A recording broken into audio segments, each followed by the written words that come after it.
Demikian mungkin yang dapat saya sampaikan. Selanjutnya saya persilakan kalau masih ada pertanyaan. Ya,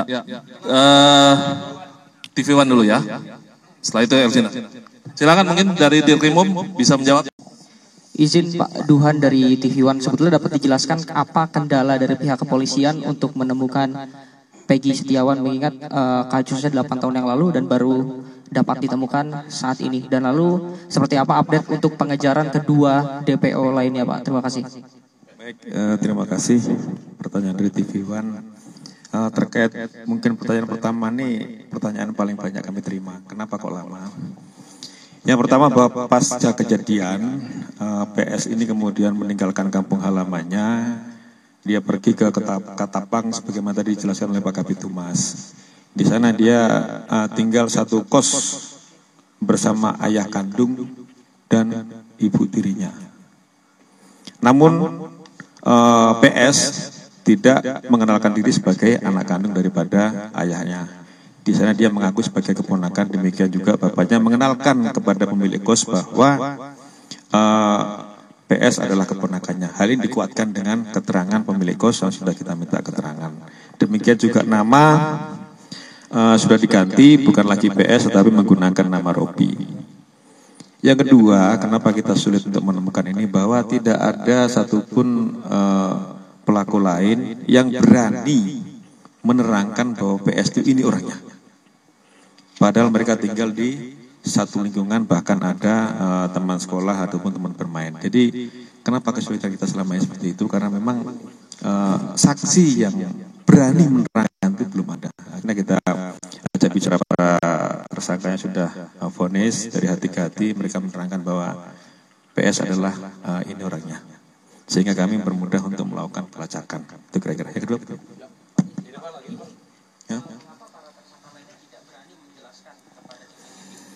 Ya, itu mungkin ada alasan lain dari para tersangka ya. Apakah memang dia melindungi ataupun PS ini sejauh mana sepak terjangnya di kalangan mereka, ada yang bilang takut dan sebagainya. Jadi ketakutan dari mereka saja, tidak berani menerangkan PS ini orangnya. Sehingga itu mempersulit kita untuk melakukan pelacakan. Dan menurut keterangan dari kepala lingkungan atau RT di tempat tinggal di mana PS berada juga, manakala PS ini pulang ke rumah juga sering menggunakan masker sehingga berusaha mengelabui lingkungan. Dia kemarin pergi dari Cirebon sekitar tanggal 15-an ke Bandung menggunakan masker juga sama menurut keterangan dari kepala lingkungan yang ada di Cirebon. Yang kedua apa tadi? Ya, Elsinta dulu, nanti coba Elsinta. Saya dari Elsinta. Waktu penyidikan di awal, waktu proses persidangan terus penyidikan, kenapa para tersangka ini ataupun terduga ini mencabut keterangannya? Itu yang satu. Ya. Kedua, satu dulu ya, jawab dulu ya. Oke. Kenapa para tersangka ini mencabut keterangannya? Ini memang ada instruksi dari kuasa hukum. Jadi semua tersangka diperintahkan untuk mencabut keterangan. Bahkan di persidangan terungkap bahwasannya kuasa hukum mendatangi salah satu saksi, ini terungkap di persidangan, untuk mengarang cerita terkait dengan alibi para tersangka pada saat itu. Jadi tersangka ini diminta untuk mengarang cerita bahwasannya mereka ini pada saat kejadian itu tidur di rumah Pak RT. Dan itu sempat Pak RT terangkan, namun pada akhirnya dicabut sendiri. Bahwasanya para tersangka pada saat kejadian itu mereka tidak tidur di rumah Pak RT, melainkan besok malamnya setelah kejadian malam Minggu, jadi malam Senin, kemudian mereka itu tidur di rumah Pak RT. Itu benar. Jadi Pak RT waktu itu sempat mengaku bahwa mereka tidur, akhirnya dicabut pada saat sidang, dan itu menurut keterangan dari para saksi itu adalah permintaan dari kuasa hukum tersangka dan keluarganya. Berarti nyambung ya ketika waktu penyidikan termasuk fakta persidangan bahwa ke-8 tersangka ini melakukan penganiayaan terhadap petugas. Terkait penganiayaan, ini rekan-rekan sekalian, pada saya itu memang ramai di Facebook bahwasanya mereka disiksa. Tetapi pada saat pemeriksaan muncul bahwa itu juga dilakukan oleh sesama tahanan. Dan kemudian pada saat itu telah dilakukan proses terhadap anggota yang jaga tahanan maupun penyidik, itu 15 orang sudah diproses terkait dengan kelalaian mereka dalam menjaga tahanan. Jadi ada upaya dari tahanan lain, mereka disiksa juga sampai penggep-penggep itu yang mana waktu itu muncul di Facebook kemudian rame, itulah yang kemudian menjadikan kasus ini tarik ke Polda Jabar. Jadi sesama tahanan mereka saling pukul, sehingga mereka lebam-lebam, dan terhadap anggota 15 orang sudah dikenakan tindakan disiplin. Ya, ya. Bahkan di rutan juga salah satu tersangka mereka dipukuli sama mereka sendiri. Ini yang terungkap. Ya, silakan. Ya, silakan.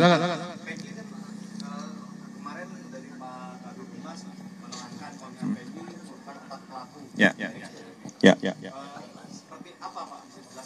Jadi memang PS ini merupakan otak pelaku. Jadi ketika mereka kumpul-kumpul sesama geng motor, karena mereka dibilang monreker, mereka manakala ada kelompok ekstasi yang lewat di jalan itu, mereka sering lempari dengan batu. Itu yang terjadi. Nah, pas ada kejadian, PS mengajak salah satu tersangka lain untuk mengejar korban ini, yang dia sampaikan bahwa saya ada masalah dengan itu. Kejar. Nah, masalah apa sedang kita dalami. Kemudian dikejar berdua sampai dengan di jembatan layang, dipukul korban sampai dengan jatuh. Kemudian dibawa korban ini satu motor dengan satu tersangka lain dan pergi. Jadi satu motor berempat. Yang korban Eki taruh depan, didudukkan depan joki, kemudian joki, di belakangnya ada korban yang wanita, Vina, kemudian di belakang lagi adalah PS. Di situ dibawa ke kebun kosong, baru yang lainnya rame-rame mengikuti mereka. Jadi yang menurut keterangan salah satu pelaku juga bahwa yang melakukan persetubuhan terhadap Vina yang masih di bawah umur pada saat itu sudah dalam kondisi pingsan, yang melakukan persetubuhan pertama adalah PS, kemudian diikuti oleh tersangka lain, kecuali satu yang memang di bawah umur tidak ikut melakukan persetubuhan. Jadi perlu saya tegaskan di sini rekan-rekan bahwa tersangka semua bukan 11 tapi 9. Sehingga DPO hanya 1. Untuk itulah kami selama ini meyakinkan bahwa 5 keterangan berbeda dari tersangka itu ada yang menerangkan 3. Ada lagi menerangkan 3 dengan nama berbeda. Ada yang menerangkan 5, ada yang menerangkan 1. Setelah kami melakukan penyidikan lebih mendalam, ternyata 2 nama yang disebutkan selama ini itu hanya asal sebut. Jadi tidak ada tersangka lain. Namun apabila nanti di kemudian hari muncul tersangka lagi, ya kami akan periksa. Tetapi sejauh ini fakta di dalam penyidikan kami, tersangka atau DPO adalah 1, bukan 3. Jadi semua tersangka jumlahnya 9, bukan 11. 8 melakukan persetubuhan, yang 1 tidak. Tunggu ya, sebentar. Silakan.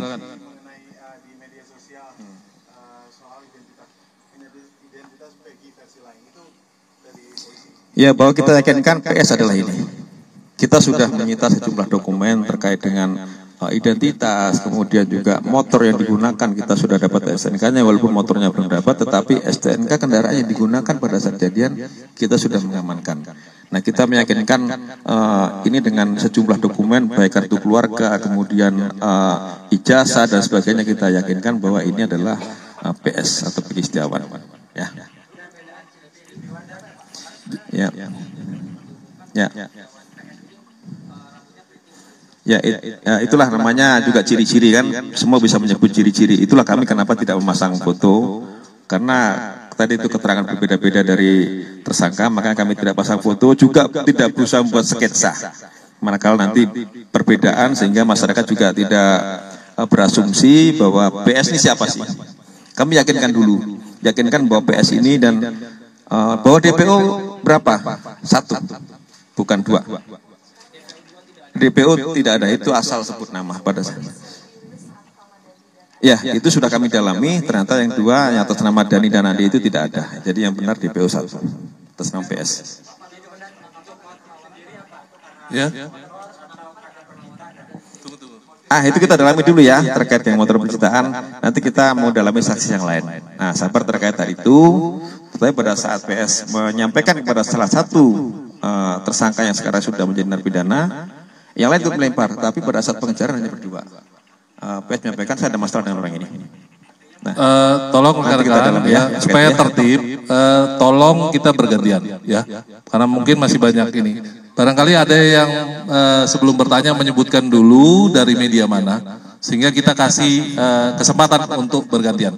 Karena setelah acara rilis ini tidak ada lagi nanti doorstop ya.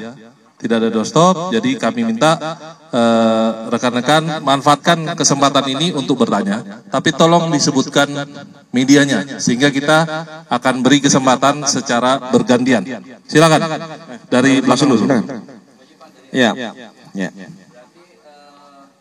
Yang terpidana yang kemarin itu sudah bermufakat untuk memberikan keterangan bohong tentang siapa pelaku utamanya, Pak, ya. Terus kemudian ini kan disembunyikan identitasnya oleh orang tuanya. Apakah orang tuanya kemudian akan diseret karena menyembunyikan barang bukti? Ya, terkait memang tersangka lain memang tidak mau menyebutkan Egi itu siapa, Perong. Nah, baru terungkap kemudian Egi yang di hadapan rekan-rekan sekalian ya.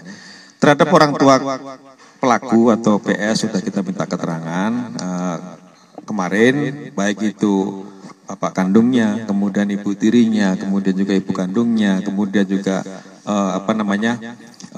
pemilik kos di Ketapang, kemudian kepala lingkungan yang ada di Cirebon sudah kita minta keterangan semua. Terkait apakah nanti bisa kita pidanakan tidak, sementara masih kita lakukan analisa dulu terkait dengan keterangannya diberikan oleh orang tuanya. Jadi silakan rekan-rekan juga di situ ada pasal 221 ayat 1 maupun 2, silakan nanti kalian rekan-rekan pelajari ya. KUHP. Ya, terjawab ya, silakan. Ya. Dari mana?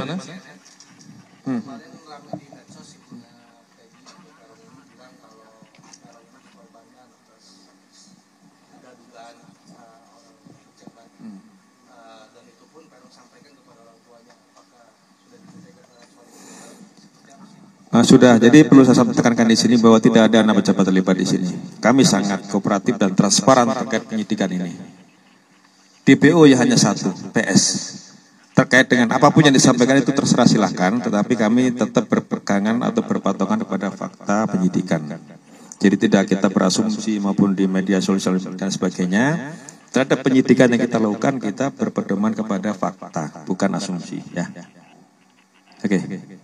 Oke, mungkin sebelum bertanya, saya perlu tegaskan juga bahwa dalam proses penyidikan ini, rekan-rekan penyidik itu mendapatkan keterangan dari lebih dari 2 saksi, ya, lebih dari 2 saksi yang menyatakan bahwa tersangka PS berada di lokasi pada saat kejadian. Jadi kita bukan mereka berdasarkan asumsi. Tolong dipahami ini, rekan-rekan. Tentu teman-teman penyidik bekerja berdasarkan prosedur yang ada, ya, berdasarkan prosedur yang ada dan alat bukti serta barang bukti yang didapatkan. Itu mungkin yang perlu saya tambahkan. Silakan yang masih mau bertanya. Ya, silakan. Ya. Ya. Ya.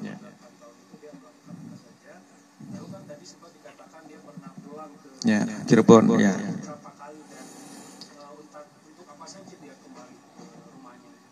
Jadi perlu sampaikan di sini bahwa orang tua kandungnya PS ini merupakan mandor bangunan yang sering menerima pekerjaan-pekerjaan borongan, baik itu pembangunan rumah maupun renovasi. Nah, di situ punya kelompok tukang ataupun pekerja bangunan. Nah, PS ini termasuk salah satu di antara pekerja bangunan yang ikut juga bapaknya manakala mungkin ada proyek bangunan.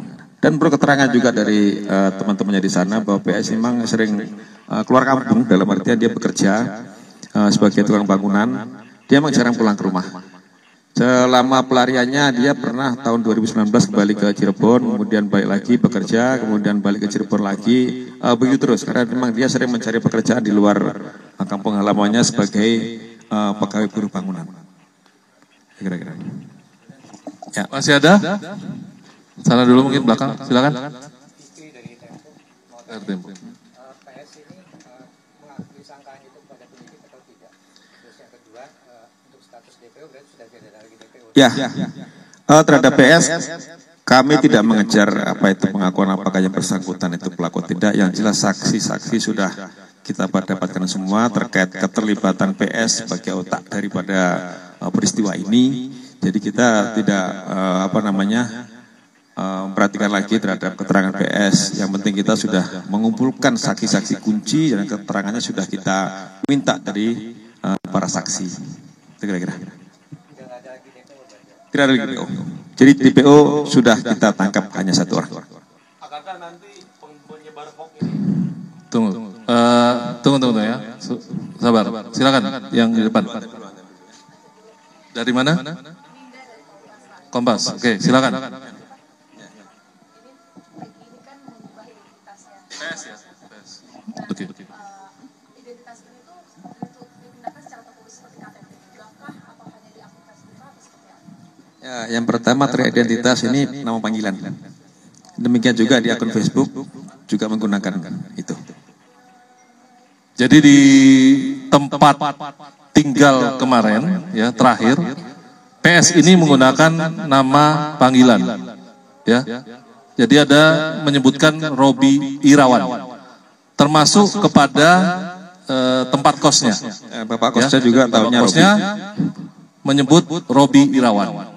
Dan yang bersangkutan ayah kandungnya juga mengenalkan PS ini sebagai keponakan, jadi bukan anak kandung.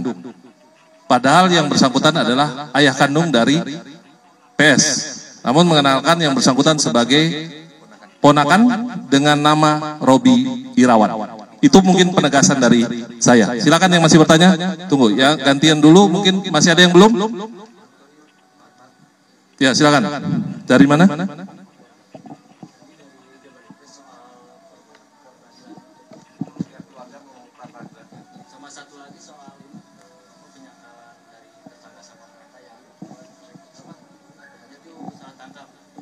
Oke, silakan ya, Pak Dir.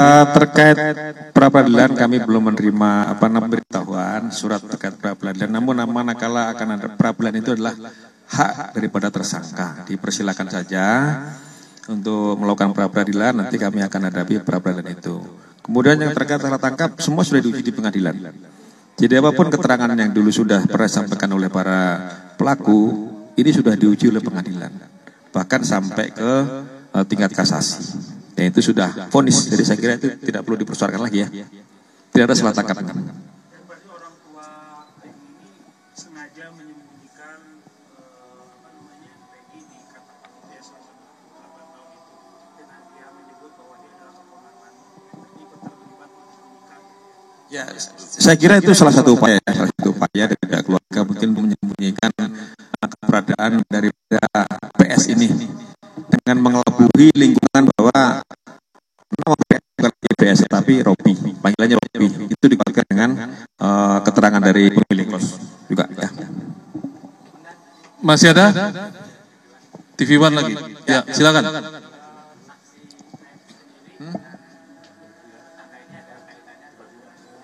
Ya, seperti yang rekan-rekan lihat di media mungkin di televisi bahwa AF sudah juga memberikan keterangan. Nah, AF dulu juga salah satu saksi kunci peristiwa ini. Namun pada saat peristiwa yang dulu dia tidak bersedia atau tidak berani bersaksi di pengadilan, sehingga waktu itu yang dibacakan adalah BAP dia atau keterangan dia, dan itu dilakukan di bawah sumpah.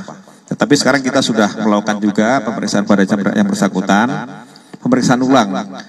Dan perlu rekan-rekan ketahui bahwa seluruh saksi ini sekarang sedang dalam proses untuk perlindungan LPSK. Jadi kita harapkan nanti semua saksi bersedia untuk hadir di persidangan. Tidak lagi dibacakan keterangannya di bawah sumpah, tetapi kita berharap saksi-saksi kunci peristiwa ini mau hadir di persidangan, sehingga tidak ada lagi asumsi bahwa ini saksi bikinan dan sebagainya. Semua saksi akan kita harapkan hadir di persidangan di bawah nanti perlindungan LPSK. Ya, itu kira-kira. Cukup ya? Cukup ya? Cukup ya rekan-rekan? Oke? Ya. Nanti ada lagi. Nanti hak tersangka nanti di sidang pengadilan ya. Tentu harus didampingi oleh tersangka ya. Sudah. Cukup. Sudah ya. Tunggu. Agar tertib rekan-rekan. Ya, tunggu. Sabar. Tunggu, sabar ya. Sabar. Ya, kami persilahkan. Jadi nanti kita akan mendengarkan keterangan dari tersangka. Oke, silakan. Ya, bawa. Sudah. Ya, rekan-rekan, tolong tertib, nanti kita sama-sama mendengar.